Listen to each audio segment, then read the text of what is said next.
Hello, and welcome to this MHK All-Day Special Sports Edition for fall of 2025. I'm Sophie Smith. During the next half hour, we'll be bringing you sports stories from Kansas State University athletes and fans, as well as stories from our Manhattan community. We will talk about the fan experience for Wildcat backers, as well as see how the psychology of sports affects athletes and fans alike. I'm Mackenzie Weller. Behind every big play and big moment, student athletes are carrying a lot more than just their sport. They're bringing stress, pressure, and the expectations of a university. While it is hard to train for the mental side of sports psychology can step in. As mental health becomes a central conversation in sports, K-State's sports psychologist Dr. Annie Weiss is helping student athletes navigate performance pressure, injury recovery, identity, and daily stress. So I meet individually with athletes and treat any mental health issues they have. We do a lot of one-on-one confidential therapy sessions, treating anxiety, depression, adjustment issues, anything that's interfering with the athlete's well-being, either in their sport, outside of their sport, in their personal life. They come to us for some individual support. Weiss says her goal is to normalize mental health conversations, making support as routine as lifting weights or watching film. I think the most rewarding part of my job is that I get to see the human side of the athlete. It's really rewarding to create a space where an athlete who has conditioned themselves to being emotionless, performing robots in their spaces, to be really raw and vulnerable and to trust me in this space enough. And around the athletic department, that message is catching on. But mental wellness at K-State isn't just about individual sessions. It's a full team effort. A lot of athletes who are injured do have that mental aspect of needing to overcome their injury, not only physically, but mentally as well.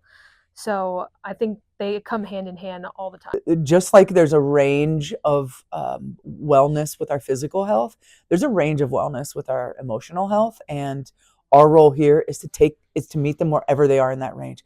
As conversations about athlete mental health grow across the NCAA, K-State's approach shows how the future of sports is shifting, where mental wellness isn't optional, but essential. I'm Addie Field. Running may be a simple workout for many, but competing in races is a different challenge, and the difference between finishing strong and falling behind often comes down to training. Two K-State students show how preparation, or skipping it, impacts performance.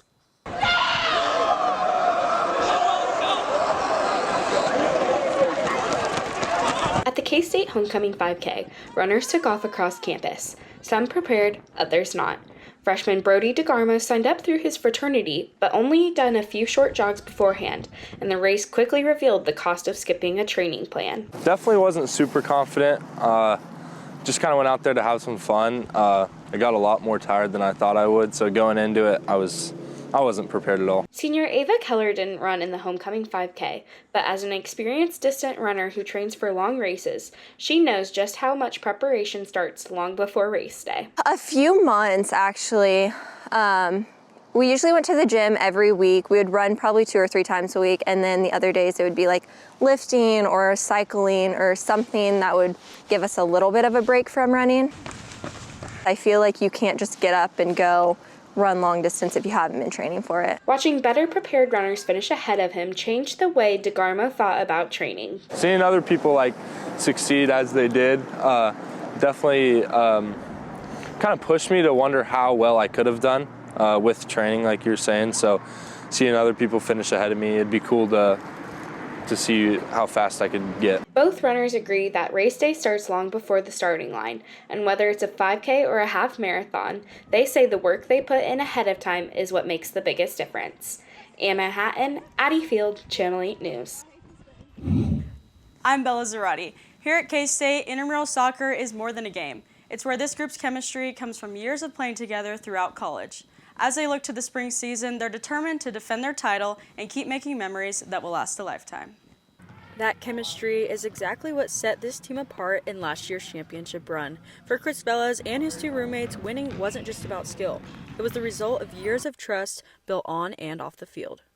I feel like we won because we were all friends. We did a formation where we knew where our best people were going to be at. These 3 roommates, Chris, Angel, and Emmy, have played together since they first arrived at Kansas State. After 3 years of late-night practices and league games, their connection has become the foundation of their success. Chris, I know that look. If he wants a long ball, he just gives me a little look. I know when to give him it. Angel, I know he plays defense. He's not making runs, but I know what he's going to do. He's just a little truck, so he's just going to run over people. But, yeah, I do know what they're going to do. For Angel Razzo, the organizer of the team, that work ethic started long before college. Growing up playing above his age group and training alone out in the country taught him to push harder than anyone around him. I spent almost every day playing soccer, taking out cones, running in the dirt roads, going to the high school, running stairs, running sprints. Always had to work out 2 times harder to be able to play at a higher competitive level. Beyond the competition, intramurals are a break from the pressure of college, a chance to reset, breathe, and let the stress of the classroom fade away. We also have a break, and that's when I go play soccer, and it releases my stress, so it's very good for just campus life. With spring approaching, the 3 roommates are locked in on defending their title, ready to show that last year was no fluke. From Manhattan, I'm Bella Zarati. We're taking a timeout, but don't go away. When we come back, we'll look at how student workers off the field keep the athletes on the field running smoothly. Welcome back to this MHK All-Day Sports Special. While fans see the touchdowns and big moments, a dedicated group of student workers is doing the unseen work that makes it all possible. They play critical roles that keep the program operating at championship level. They're not on scholarship and most aren't even getting paid, but student workers like offensive student coach Conley Hamblin and equipment manager Nathan Bowman are essential to how this K-State program runs. When I started this job, I thought I knew a lot about football, and I quickly learned that there's a whole lot more to the game of football than really meets the eye that you have to know if you want to get into this profession. Hamblin works directly with the quarterbacks and coaching staff, learning the game up close and seeing the details. And I've learned so much from Avery about the game, how he plays the game, how he sees the game. I've learned so much from Coach Wells, all of our other offensive coaches, about how they've kind of taken situations from their past coaching experiences and kind of given me a little bit of a playbook for my future. For Nathan Bowman, the equipment room is where he found his fit. After being an athlete his whole life, he wanted a job to keep him close to the game he loves. Well, just being an athlete my whole life and a normal college student, I felt like I'd kind of get a little bored, so I kind of wanted to find a job that related to that. And then when I saw that opportunity and kind of what all it came with, it seemed like it would fit me really well. He says student workers are the first ones in and last ones out, doing laundry, setting up practices, helping with recruits, and rarely getting public recognition. I think K-State's one of the few places. I know Coach Kleiman made a point every year at the beginning of training camp. He would sit down with the equipment staff and he would, kind of get to know us. Really a family culture, and you don't really see that at other schools. For these students, the work is tough, but the experience is priceless. In MHK, I'm Sophie Smith. I'm Jimmy Kaufman. An active lifestyle is an important part of campus life for students and faculty alike. For many members of the community, World War I Memorial Stadium is the perfect outlet for activity. World War I Memorial Stadium, lying on the southwest tip of campus, is a place once home to K-State football teams of old. But as football moved north, this stadium now opens itself up to the community, an opportunity that faculty members like the College of Education advisor Joe Dunce don't take for granted. I just walk laps or jog laps during my lunchtime. It gets me out of my seat, which I sit a lot, and that's very, very important to my body. And also, I work till 5. I would not be able to sit there till 5, so this is my one release that I have during the day. The opportunity to watch people playing on the field takes away some of the boredom. I think it helps my mental health a lot. It clears my mind, makes me think about other things other than the College of Education.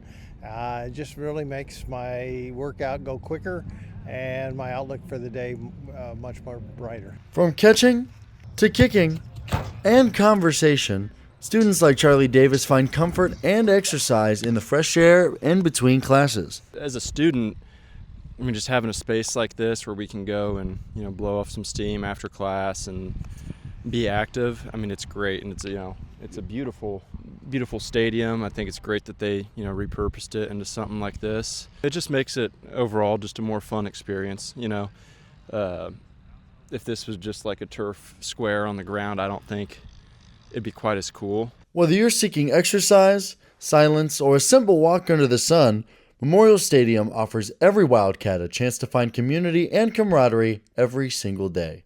From Manhattan, Jimmy Kaufman, MHK All Day. I'm Braden Mieske. Kansas State sports don't just energize fans, they power Manhattan's economy. With thousands of fans traveling to Wildcat games, local businesses feel the impact. Restaurants fill up, hotels book out, and stores see surges in K-State gear. It's a reminder that here in the Little Apple, athletics fuel more than just school spirit. It fuels the local economy. K-State Athletics brings in thousands of people from out of town every single year. Along with the games, the local businesses of Manhattan reap the benefits of those visitors.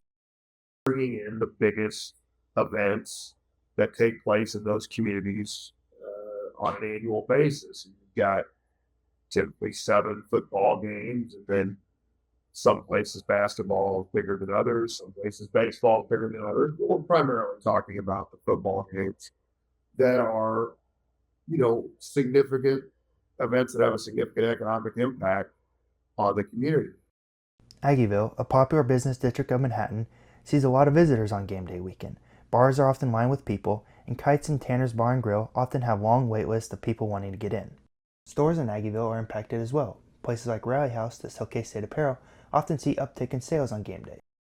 However, the biggest overall impact might come to the hotel business. It just brings a whole energy, a whole vibe. It's different during football season because we have about a group of 20 families that come see us every football season, and we get to see them only because of the football season. On a normal football weekend, most hotels will sell all their rooms, even at higher prices. But when football is out of season, other teams traveling to play at K-State will help keep hotels busy. For hotels and small businesses across Manhattan, K-State athletics aren't just game days, they're part of the community.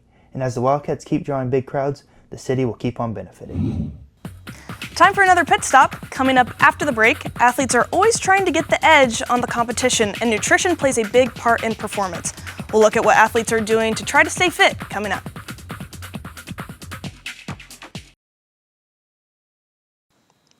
Welcome back. I'm Nate Lowen.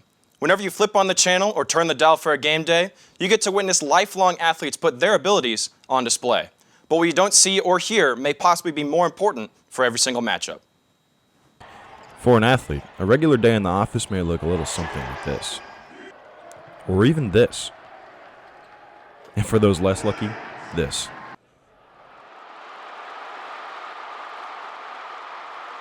Outside of the sidelines, it may look a little something more like this.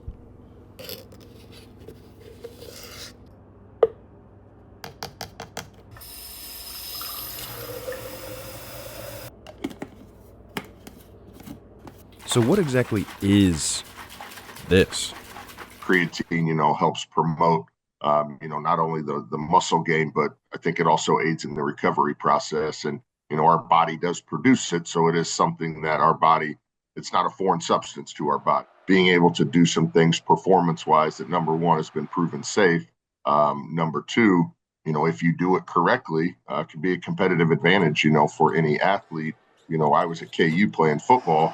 I think everybody at some point at KU was on creatine, but it was just dependent on, what we needed to do to get somebody to an ideal body weight.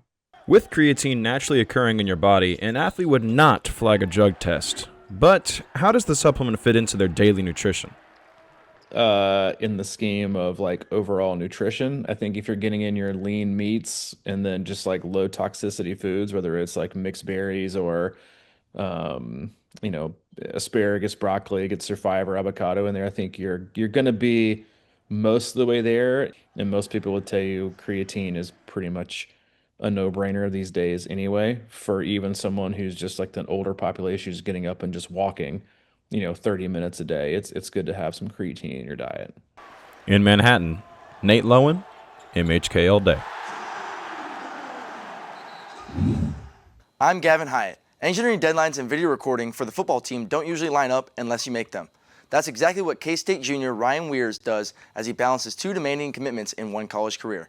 A typical day being an engineering student is hard itself, but combining having to film for the football team almost every day also adds even more to Weirs' plate. Usually it's waking up around 9 or 10, getting either homework done or going to class, and then doing that until practice, around 3 o'clock. You head up to the stadium, do practice, and then practice ends, and then you do more homework if you still have any homework. You might be wondering what goes into preparing to film K-State football games, and it's definitely more than just grabbing a camera and hitting record.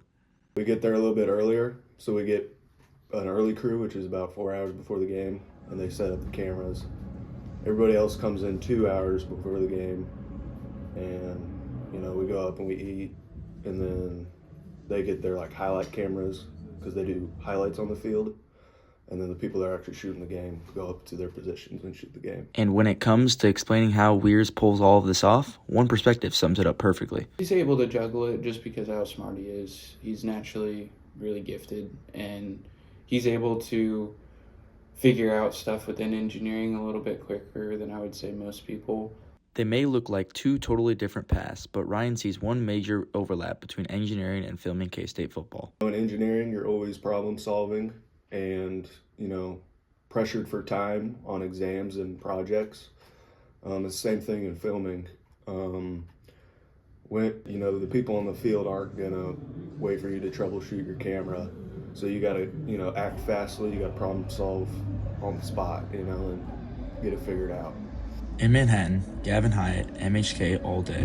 We're going to step aside for a moment, but coming up on deck, we have more about the sporting life at Kansas State University. We'll be right back. I'm Nate Gaddy. Working at a radio station can be challenging, constantly balancing different tasks and schedules while having to meet strict deadlines. Former K-State Wildcat Cole Dutchendorf thrives under those conditions while still finding a passion for the thing he loves the most, calling games on the radio. Former K-State Wildcat Cole Dutchendorf works at K-Man and has a lot of responsibilities to take care of and says some of the seasons are busier than others. It definitely can be a lot at times, and some days are slower than others, and some seasons are slower than others. Honestly, the most important part is kind of taking advantage of summer when there's not a ton to do, when you can kind of just chill and have a little bit more fun on the shows, as opposed to, like yesterday was Coach Kleiman obviously stepping down and retiring. So there's definitely a big difference between what every single day brings. It's just being ready for whatever goes into each day, and just trying to stay on top of everything is the biggest thing, and knowing what responsibilities I have to do on a given day. K-State PA announcer and voice of the Manhattan High Indians, Mitch Fortner, says Cole has been his right-hand guy ever since they started working together. Oh man, he's been my right-hand guy. Anything I need help with, he's willing to help. Where he's been big is on my show, The Game from 4 to 6, the sports talk show. He's been running the board. He's been coming up with ideas. He's been filling in with discussing the Cats. His knowledge of K-State sports has really been growing. Cole's goal in the future is to keep calling games on the radio. The goal is to be sustaining a livable income while just focusing on calling games. That's what I enjoy more than anything else. But also, I think being here at the station has taught me it's more than just that. There's a ton that goes into it behind the scenes. I mean, it's sports. It's always going to be fun at the end of the day. In Manhattan, Nathan Gaddy, MHK All Day. I'm Bryson Bird. The sport of disc golf is often seen as just a knockoff of its more popular counterpart, golf. While similar, the sport has many passionate players that believe people looking for a fun and enjoyable experience should look no further than the sport that combines precision, patience, and the great outdoors. One of the reasons most people play sports is because of the community and the environment. Disc golf does a really good job of enhancing these values for its players. Yeah, I don't think there's a whole lot better than playing casual with just the people that you enjoy being around. I think the most underrated part about disc golf, for me at least, is just walking the course. Giving a chance to be out in nature and do something active just helps me relax and clear my head. There are few greater feelings in sports than being the best and seeing all your hard work pay off. While physical challenges always exist, the mental battle athletes face can be far more impactful to one's performance. Myself, definitely. I get in my own way a lot of times, mentally. Throw a bad shot and you let it get in your head too long and you throw another bad shot and then just snowball effects. I have to consciously think about that. I have to catch myself when I get to that point of getting over the edge mad, and then just bring myself back to center point, because you also can't get too excited when you do something good, so you have to be kind of in the middle all the time. It's both frustrating and also rewarding because you could have a perfect drive, but then your next 3 throws end up nowhere near the basket and just puts you in a hole. Or on the flip side, you could have a terrible drive and your next shot just parks you right next to the basket or sinks it in even. Whether you play to go out and have fun, or if you have the desire to compete, disc golf is a sport that allows you to play exactly how you would like. From the variety of discs to the wide range of courses available, there's a really good chance if you give disc golf a try, you might just find the love for a sport in the place you'd least expect it. In Manhattan, Brayson Bird, MHK all day. I'm Eli Burrows. For many K-State students, game day at Bramlage Coliseum is about more than just basketball. I followed one student and found out what he does every game day and his favorite traditions.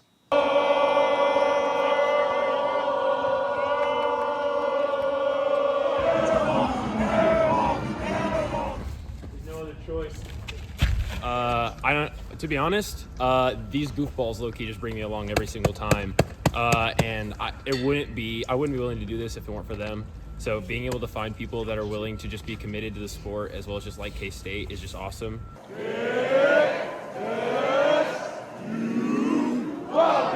Well, today I went sledding with my homies because it snowed outside, so it's just hella nice. Yes, sir. First snowfall of the season, so figured we might as well go sledding, favorite part of the winter. So, typically in line, we just goof around. We sometimes play cards or just talk about sports, honestly. So, once we get in, the adrenaline's rushing. We're excited, ready to get a game on. It's kind of nice because the players are just warming up, so it's kind of nice to get hyped with them, get them in their groove.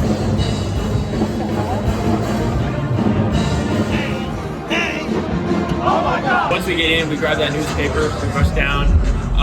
We basically climbing down, running down those stairs as fast as we can, just to have a great time. And the newspaper is probably the best part of preseason, just being able to just throwing it up. Everyone's super hyped. All the players, especially the different songs that they play for starting 5, are so awesome.